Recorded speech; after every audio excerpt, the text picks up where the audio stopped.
So in today's video, we'll be looking at how to find thermal resistance in both convection, conduction, and then possibly radiation.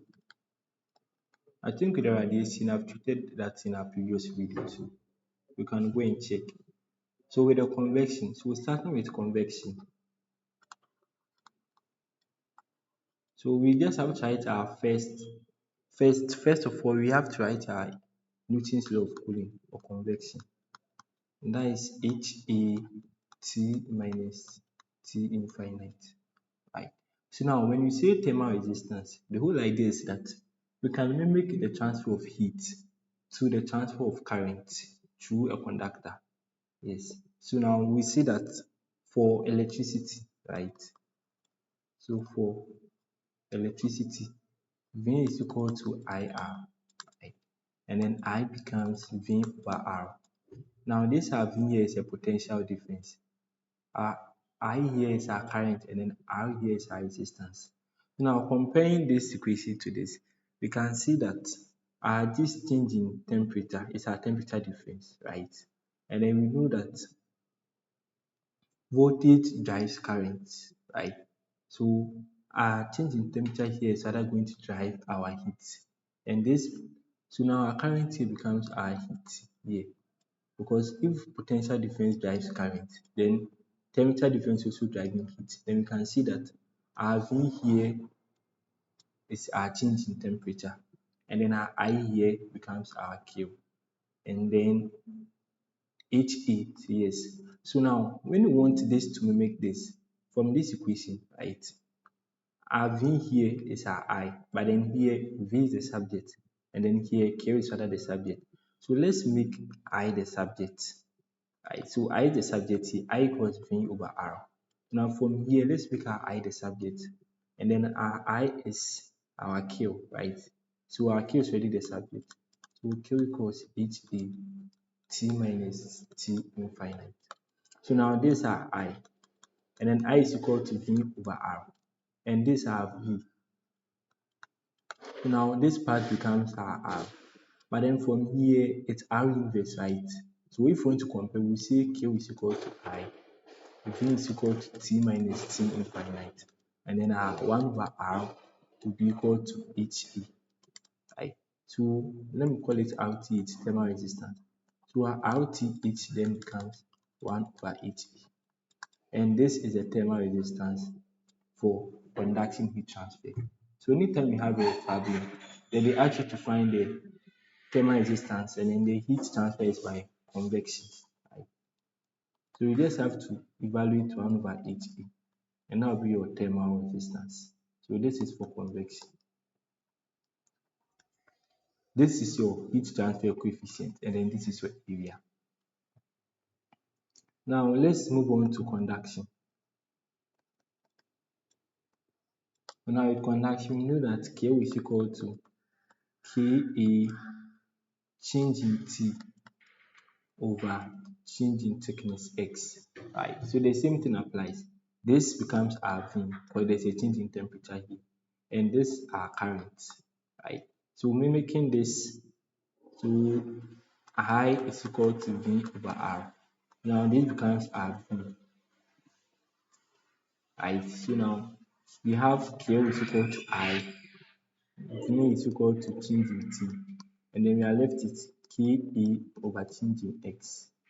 But then it's R inverse, so 1 over R should be equal to the whole of that. So our RTH, thermal resistance by conduction, becomes change in X over Ke. So now this is it.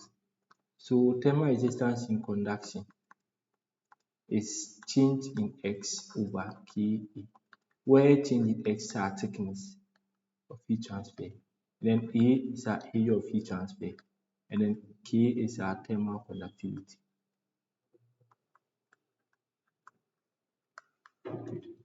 Now let's go to radiation. The radiation is a bit complex, but then it's not that difficult. Now our radiation, we know that Q is equal to F emissivity, F view factor, multiplying Boltzmann constant, and then the area, and then T1 exponent 4 minus T2 exponent 4. So anytime you see it in this format, it means that T1 is greater than T2. So now we know that Q will definitely be our I. Now this can't be our V. Why? Because V is potential difference. So we are just looking at temperature difference. Supposed to be T1 minus T2. But this is T exponent 4 minus T2 exponent 4, which is not equal to T1 minus T2. So we have to evaluate T1 minus T2 from this expression.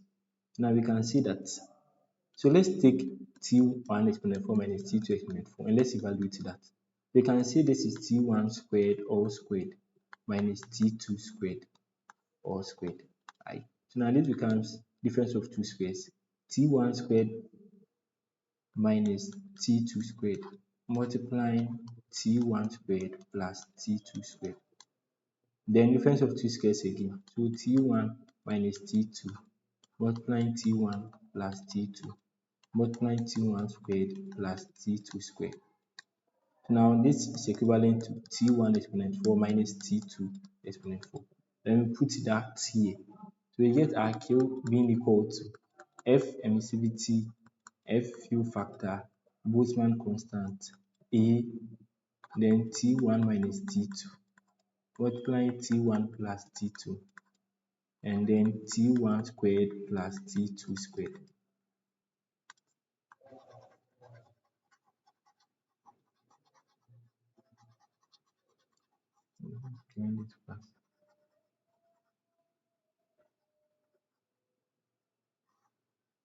So now I think we are almost done.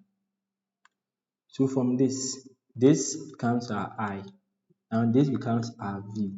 So the rest, our inverse is equal to F emissivity, F G, sigma A, T1 plus T2, and then T1 squared plus T2 squared. Now our thermal resistance in radiation is 1 all over that, right? So F emissivity, F G, sigma A, T1 plus T2, and then T1 squared plus T2 squared. Sorry, plus T2 squared. So now this becomes the thermal resistance in radiation. Right. Yes, so that will be all for now.